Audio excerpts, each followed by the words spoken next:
اعوذ باللہ من الشیطان الرجیم بسم اللہ الرحمن الرحیم فمنہم من آمن به ومنہم من صد عنہ وکفی بجہنم سعیرا۔ تو کچھ ان میں سے وہ ہیں جو ایمان لائے اس کے ساتھ، اور کچھ ان میں سے وہ ہیں جو رکے رہے اس سے، اور کافی ہے دوزخ دہکتی آگ والا۔ سعیرہ کا ترجمہ ہے۔ اس آیت کا تعلق پچھلی آیت سے ہے کہ اللہ تعالیٰ نے فرمایا کہ ہم نے ابراہیم علیہ السلام کو کتاب اور حکمت دی، نبوت، اور اس حضرت ابراہیم علیہ السلام کو کوئی کامل کتاب تو نہیں ملی تھی، صحیفہ ملا تھا، لیکن صحیفے کو بھی عربی میں کتاب بھی کہا گیا ہے۔ مثال کے طور پر ایک 500 صفحے کی کتاب ہے، اس کو بھی کتاب کہا جاتا ہے، اور ایک کسی خاص موضوع پر 10 صفحے کی کتابچہ بھی اگر کوئی لکھتا ہے تو اس کو بھی کتاب کہا جاتا ہے۔ تو صحیفے کو کتاب بھی کہا گیا ہے، صحیفوں کو۔ تو ان کو ہم نے کتاب دی، حکمت یعنی نبوت سے نوازا، اور ان کے خاندان میں پھر آگے چل کر کے ان کے خاندان کے بہت سارے لوگ بڑے ملکوں کے مالک بھی بن گئے۔ لیکن یہ ضروری نہیں تھا کہ حضرت ابراہیم علیہ السلام کے اولاد میں سے سب اس پر ایمان لائے۔ کچھ ایمان لائے اور کچھ ایمان نہیں لائے۔ اور یہ دعا تو حضرت ابراہیم علیہ السلام کی سورہ بقرہ میں آپ پڑھ چکے ہیں۔ وَإِذِ ابْتَلَىٰ إِبْرَاهِيمَ رَبُّهُ بِكَلِمَاتٍ فَأَتَمَّهُنَّ قَالَ إِنِّي جَاعِلُكَ لِلنَّاسِ إِمَامًا قَالَ وَمِنْ ذُرِّيَّتِي قَالَ لَا يَنَالُ عَهْدِ الظَّالِمِينَ۔ اللہ تعالیٰ نے جب ابراہیم علیہ السلام کو آزمایا کچھ باتوں میں، تو انہوں نے اللہ کی آزمائش کو پورا کر کے دکھایا۔ پھر اللہ نے فرمایا کہ اب میں تمہیں دنیا کا، جہان والوں کا پیشوا، امام بنانا چاہتا ہوں، بناتا ہوں۔ تو انہوں نے کہا کہ میری اولاد میں سے بھی یا اللہ اسی طرح یہ سلسلہ جاری رکھنا۔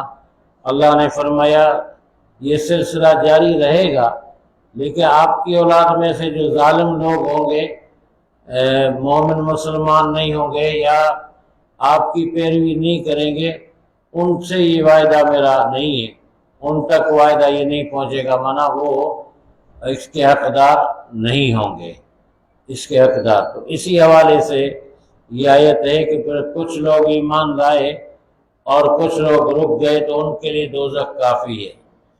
ان الذین کفروا بآیاتنا سوف نصلیہم نارا کلما نضجت جلودہم بدلناہم جلودا غیرہا لیذوقوا العذاب ان اللہ کان عزیزا حکیما۔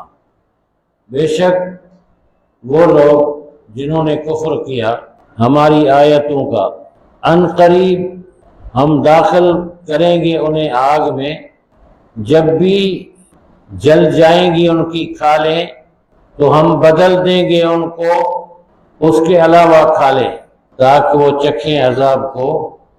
بے شک اللہ غالب حکمت والا ہے۔ یہ بڑی سزا ہے جس کا قرآن نے ذکر فرمایا، جس کے بارے میں کافر بھی کہیں گے کہ یا لیتنی کنت ترابا، اس عذاب سے تو بہتر ہے کہ میں مٹی ہو کر کے ختم ہو جاتا، مٹی ہو کر کے ختم ہو جاتا۔ اللہ فرماتا ہے کہ ان کو جب سزا دی جائے گی تو ان کی اصل کھالیں جل جائیں گی، تو ہم پھر دوسری کھال ان کو دے دیں گے، پھر وہ جلے گی تو پھر تیسری، پھر چوتھی، پھر پانچویں۔ اللہ تعالیٰ ہمیں محفوظ رکھے۔ تو یہ بڑا عذاب ہے۔ اب یہ اعتراض کرتے ہیں دوسری اقوام والے، یہاں پر آیا نا کہ جنہوں نے ہماری آیتوں کا انکار کیا، کہتے ہیں کہ مسلمان اپنے آپ کو مسلمان کہتے ہیں، ہمیں کافر کیوں کہتے ہیں؟ تو بھائی جو پیغام رسول اللہ لائے یا اللہ نے بھیجا، جس کو جن لوگوں نے تسلیم کیا، تسلیم سے ہے مسلمان، اور جنہوں نے انکار کیا تو اس کو کیا نام دیں؟ انکار کرنا، کفر کرنا۔ کفر کا معنی انکار بھی ہے، کفر کا معنی پردہ بھی ہے، کہ جو حق پر پردہ رکھ دے اس کو بھی کفر کہا جاتا ہے، لیکن اصل انکار ہے۔ تو انکار کرنے والے کو انکاری کہا جائے گا نا۔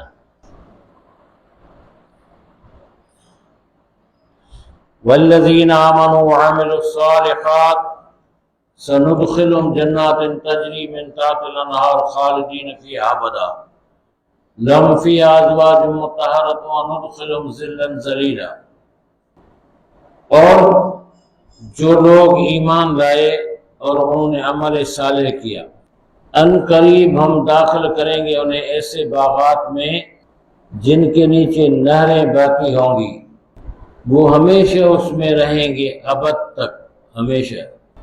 ان کے لیے ان میں باغات یا جنت میں بیویاں ہیں پاک و صاف، مطہرۃ، اور ہم داخل کریں گے انہیں گھنے سائے میں، ظلن ظلیلا، داخل کریں گے ہمیں گھنے سائے میں۔ کیا مطلب ہے؟ یہ آیت میں پہلے ان لوگوں کا ذکر تھا، پہلی آیت میں، اس سے پہلے جو آیت گزری ہے، جو انکاری تھے اور باغی تھے اللہ کے، ان کی سزا کا تذکرہ ہوا۔ اب اس کے بعد جو ہے اس آیت میں اللہ کے فرما برداروں کا تذکرہ ہے کہ جو ایمان لائے پھر عمل صالح کیا۔ عمل صالح اور ایمان ایک دوسرے سے ملے ہوئے ہیں۔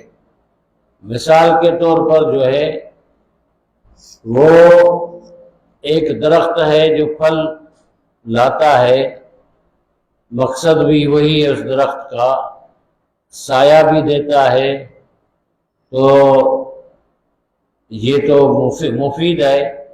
لیکن ایک ایسا درخت ہے کہ جو سایہ بھی کسی کو نہیں دے سکتا، پھل بھی نہیں لگاتا، پھل بھی اس میں نہیں آتا، تو وہ دوسروں کے فائدے کا نہیں ہے، بیکار ہے۔ اسی طرح انسان کا جو ایمان ہے وہ پرندے کی باڈی کی طرح ہے، اور اس کا عمل صالح جو ہے وہ اس کے پروں کی طرح ہے۔ تو خالی باڈی تو کام نہیں آ سکتی نا، عمل صالح۔ قرآن میں بھی ہے وَالْكَلِمَةُ الطَّيِّبُ يَرْفَعُهُ عمل الصالح، پاک کلمے کو کون بلند کرتا ہے؟ نیک عمل۔ تو عمل صالح کے بغیر یہ کام نہیں ہو سکتا۔ اس لیے قرآن میں اکثر مقامات پر ایمان اور عمل صالح اکٹھے ہیں، اکثر مقامات پر۔ جس طرح نماز اور زکوٰۃ اکٹھے ہیں، اس طرح ایمان اور عمل صالح بھی اکٹھے ہیں۔ پھر یہ بات بتائی گئی کہ ان کو ایسے باغات میں داخل کریں گے جس میں وہ ہمیشہ رہیں گے۔ یعنی دنیا تو عارضی ہے لیکن جنت تو عارضی نہیں، ہمیشہ کی جگہ۔ پھر دوسرا تذکرہ اس میں آیا کہ اس کے نیچے، ان باغات کے نیچے نہریں بہتی، یہ پہلے بیان ہو چکا ہے۔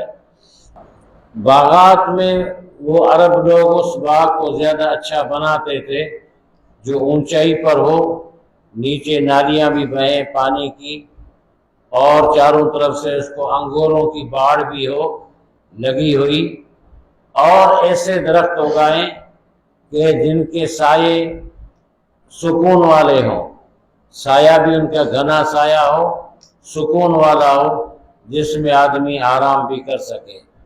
دوسری بات ہے ازواج مطہرۃ، پاک بیویاں۔ اب اس پر بھی لوگ جو اپنے آپ کو ترقی پسند کہلاتے ہیں وہ اعتراض کرتے ہیں، یہ کیا قرآن نے کہا بیویاں فلاں وغیرہ، جو لوگوں کو جو ہے وہ لالچ دیا ہے۔ لالچ کی بات نہیں ہے۔ جو چیز جس معاشرے میں لوگ پسند کرتے تھے اور اس کے پیچھے اپنا دین ایمان بھی چھوڑ دیتے تھے، اس کے لیے بتایا گیا ہے کہ ان سے بڑھ کر کے اللہ تعالیٰ تمہیں انعام سے نوازے گا۔ وہ آج بھی مال کا حرص ہے، سونے کا حرص ہے، زن زمین، زر زن زمین، زر زن زمین، جھگڑے ہوتے ہیں، اس پر فسادات ہوتے ہیں، قتل و غارت گری ہوتی ہے۔ تو یہ اس لیے قرآن نے فرمایا جگہ جگہ ان اللہ یامرکم ان تؤدوا الامانات الى اہلها واذا حکمتم بین الناس ان تحکموا بالعدل ان اللہ نعم ما یعظکم بہ ان اللہ کان سمیعا بصیرا۔ بے شک اللہ تمہیں حکم دیتا ہے کہ تم ادا کرو امانتیں ان کے حقداروں کو، الی اہلہا، اور جب تم فیصلہ کرو لوگوں کے درمیان تو تم فیصلہ کرو انصاف کے ساتھ۔ بے شک اللہ بہت ہی اچھی بات سے تمہیں نصیحت کرتا ہے، بے شک اللہ خوب سننے والا دیکھنے والا ہے۔ اس آیت کریمہ میں اللہ نے فرمایا ہے کہ جو امانتیں تمہارے حوالے ہوں ان کو ان کے جو حقدار ہیں ان کے حوالے کرو۔ امانت میں صرف پیسے ہی نہیں ہوتے، عہدہ بھی ہے، منصب بھی ہے، اور اختیار بھی ہے، اقتدار بھی ہے۔ وہ لوگ کہ جو اپنی برادری میں، اپنے ماحول میں، محلے میں جن کے حوالے سے فیصلے ہوتے ہیں، کام کاج ہوتے ہیں، ان کو یہ کہا گیا ہے کہ اللہ تمہیں حکم دیتا ہے کہ امانتیں ان کے اہل کے حوالے کرو۔ ایک افسر ہے، اس کو اختیار حکومت نے دیا ہے، اور وہ کس کس کو کس طریقے سے انصاف کرے، جو کرنا ہے اس کو۔ حقوق و فرائض انسانوں کی طرف سے نہیں، اللہ کے بنائے ہوئے۔ ایک آدمی کا حق ہوتا ہے، دوسرے کا فرض ہوتا ہے، ایک آدمی کا فرض ہوتا ہے، وہ دوسرے کا حق ہوتا ہے، تو اس کے لیے کہا گیا ہے۔ تو ہمارے ہاں تو صرف یہ کہ پیسے لوٹا دیے واپس تو امانت واپس کر، نہیں، امانت جس کے حوالے، آپ کے حوالے کوئی آفس کیا گیا ہے، پرائیویٹ ہو یا سرکاری، وہ آپ کے پاس امانت ہے قواعد کے مطابق۔ آپ کو عہدہ دیا گیا ہے، وہ امانت ہے، اس کے ساتھ انصاف کرنا ہے۔ اسی طرح بہت سارے معاملات میں امانت ہے۔ کسی کی بات مشورہ کرتا ہے کوئی آدمی آپ سے، وہ بھی امانت ہے کہ آپ اس کے مشورے کو دوسروں تک نہ پھیلائیں۔ مجلس میں جو خاص بات ہوتی ہے، کانفیڈینشل بات جو ہوتی ہے، کانفیڈینشل، وہ بھی امانت ہوتی ہے۔ اس کو بھی جب کہا جائے کہ یہ کہا گیا ہے کہ المجالس امانت، مجالس جو ہیں یہ بھی امانتیں، کہ آپ سے کہا جائے کہ اس بات کو دوسروں تک نہیں پہنچانا تو پھر نہیں پہنچانی، مجلس میں ہی رہے، وہ محفل میں ہی۔ اسی طرح بہت ساری چیزوں میں اللہ نے فرمایا کہ امانتیں ان کے اہل کے پاس ہو۔ رسول اللہ صلی اللہ علیہ وسلم سے ایک شخص نے پوچھا تھا کہ یا رسول اللہ قیامت کب آئے گی؟ آپ نے فرمایا کہ اذا وسد الامر الى غیر اہلہ فانتظر الساعۃ، جب تم دیکھو کہ نااہلوں کے حوالے معاملات کیے گئے ہیں، لوگوں کے نااہلوں کے حوالے، تو سمجھو قیامت کی علامت ہے۔ فی زمانہ جب ہم دیکھتے ہیں تو ہمارے ہاں تو یقیناً نااہلی نظر آتی ہے۔ دوسری بات اس آیت میں فرمائی گئی ہے کہ جب لوگوں کے درمیان فیصلہ کرو تو انصاف کے ساتھ کرو۔ یہ بھی امانت ہے کا حصہ ہے۔ لوگوں میں فیصلہ کرائے، دوسری جگہ ہے کہ کسی سے تمہاری دشمنی بھی ہو نا، اگر فیصلہ ان کا بھی تمہارے پاس آ جائے تو دشمنی کو سامنے نہیں رکھنا، انصاف کو سامنے رکھنا۔ رشتہ دار ہو، خواہ ماں باپ کی بات بھی شاید آئی ہے قرآن میں کہ ان کے خلاف بھی تم انصاف کا فیصلہ جاتا ہو تمہارا تو تم بھی پھر بھی انصاف کا دامن نہیں چھوڑو۔ کتنی تاکید ہے۔ یا ایھا الذین آمنوا اطیعوا اللہ واطیعوا الرسول واولی الامر منکم فإن تنازعتم فی شیء فردوہ الی اللہ والرسول ان کنتم تؤمنون باللہ والیوم الآخر ذلک خیر واحسن تأویلا۔ اے ایمان والو تم اطاعت کرو اللہ کی اور اطاعت کرو رسول کی، وَأُولِي الْأَمْرِ مِنْكُمْ اور اصحاب امر کی جو تم میں سے ہیں۔ اصحاب معاملہ، پھر اگر تم آپس میں اختلاف کرو کسی چیز میں تو تم لوٹاؤ اس کو اللہ اور اس کے رسول کی طرف۔ اگر تم ایمان رکھتے ہو اللہ پر اور یوم آخرت پر، ذالک خیر و احسن تاویلا، یہ بہت بہتر ہے اور بہت اچھا ہے انجام کے لحاظ سے۔ اب یہاں پر جو اس آیت میں یہ بتایا گیا ہے کہ اللہ کی پیروی کر بات مانو اور رسول اللہ صلی اللہ علیہ وسلم کی فرما برداری کرو، اور اولو الامر کی۔ اولو الامر کون ہے؟ بظاہر تو سے حکمران ہیں، حکمرانوں کی، لیکن یہ تب ہے جب اسلامی خلافت ہو، اسلامی حکومت ہو تو ان کی بھی اطاعت کرو۔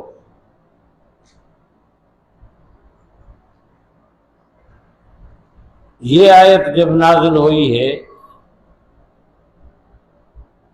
اس وقت، یہ مکی آیت صورت ہے نا، اس وقت اسلامی خلافت نہیں تھی، مدینے میں اسلامی خلافت۔ تو پھر اس کا مطلب کیا ہوا؟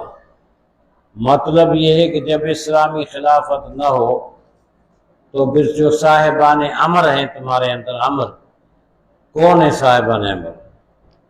ایک عالم ہے آپ کے محلے کا، وہ صاحب امر ہے، لوگ معاملات میں اس کی طرف رجوع کرتے ہیں۔ ایک آپ کا بڑا کوئی قائد ہے، رہنما ہے، وہ صاحب امر ہے۔ آپ کی کمیونٹی نے ایک پہچان بنائی ہوئی ہے، وہ بھی صاحب امر ہے، وہ بھی صاحب امر ہے۔ اہل حل و عقد یعنی صاحب بصیرت لوگ جو ہیں معاشرے میں، وہ بھی اولو الامر ہیں۔ رسول اللہ صلی اللہ علیہ وسلم کے ظاہری زندگی کے بعد صحابہ کرام بھی صاحب امر تھے، تو ان کی پیروی کرنی ہے۔ لیکن پھر اس میں ایک بات یہ بتائیے کہ اللہ کی پیروی کرو، اس کے رسول کی پیروی کرو۔ اس کے بعد جو ہے اینڈ ہے، اینڈ جس کو انگریزی میں کہتے ہیں نا، اینڈ اولو الامر۔ یہاں پر انڈیپینڈنٹ لفظ اطیع اللہ کا استعمال نہیں کیا قرآن میں، دو جگہ کیا، اللہ کی اطاعت، رسول کی اطاعت، لیکن تیسری جگہ نہیں کیا۔ تو اس کا مطلب یہ ہے کہ یہ جو تیسرا اولو الامر کی بات ہے، یہ مشروط ان سے، پہلے دو سے، کہ اگر وہ ان کی اطاعت کرتے ہیں تو تم ان کی بات مانو، اگر وہ ان کی اطاعت نہیں کرتے تو پھر تم پر لازم نہیں ہے ان کی ہر بات کو مانا۔ قانون تو ایک علیحدہ چیز ہے۔ تو یہ صاحب امر ہے، لوگ ہوتے ہیں۔ دوسری بات یہ کہ آپ کے سمجھنے میں، ہمارے سمجھنے میں فرق ہوتا ہے۔ ہم قرآن میں ایسی بات تلاش کرنے کرتے رہے لیکن ہمیں نہیں ملی۔ اللہ فرماتا ہے اگر تمہارے اندر کوئی بحث مباحثہ پیدا ہو جائے فردو الی اللہ ورسولہ، تو اللہ اور رسول کے دربار میں اس کو لے آؤ۔ یہ نہیں کہا اولی الامر کے پاس لے جاؤ، یہ تیسرا درجہ ہے۔ دو درجے پہلے جو ہے اسلام کے وہ قرآن ہے، صحیح حدیث ہے، ان کے پاس لے آؤ، اس کی روشنی میں حل کرو۔ اگر قرآن کی روشنی میں تمہیں نہ ملے ہو سکتا ہے نہ ملے تو پھر حدیث کی طرف رجوع کرو۔ صحیح حدیث سے ایک مثال، فیصلہ، حکم، عمل، اگر وہ بھی نہ ملے تو پھر اولی الامر جو ہیں صاحبان یہ علم والے وہ بیٹھ کے امت کے لیے کوئی فیصلہ کریں، لیکن ان کا درجہ یہ تیسرا جس کو اجماع کہا جاتا ہے، اجماع امت، وہ فیصلہ وہ کرے۔ چوتھا ہے قیاس۔ فقہ میں قیاس کا مطلب یہ کہ ایک فیصلہ صحابہ کرام کے دور میں ہوا، اس کے بعد پھر اس کی کوئی مثال نہیں ملتی، لیکن اب ہمارے سامنے وہ ایک مسئلہ پیش آیا تو ہم دیکھیں گے قرآن کو، پھر حدیث کو، پھر اجماع صحابہ کو کہ صحابہ نے اس پر اجماع کیا ہے۔ اگر انہوں نے اجماع کیا تو پھر تو آمنا صدقنا، اگر صحابہ کا اجماع بھی نہیں ملتا تو قیاس کریں گے، اجتہاد کریں گے۔ قیاس ہر آدمی نہیں کر سکتا، قیاس کے بھی تقاضے ہیں، شرائط ہیں، قواعد ہیں، ضوابط ہیں۔ تو ایسا کوئی فیصلہ جو ہمیں ماضی میں ملتا ہو صحابہ کرام کے دور میں، اس سے ملتا جلتا، جو قرآن و سنت کے قریب ہو، تو پھر ہم اس پر قیاس کر کے وہ فیصلہ کریں گے، تو وہ بھی ایک جو ہے شرعی فیصلہ بن جائے گا۔ ٹھیک ہے، الحمدللہ رب العالمین، الصلاۃ والسلام علی سیدنا اللہم ارحمنا وانصرنا وعافنا وہدنا وارزقنا واحفظنا واشفنا ربنا انک رؤوف رحیم۔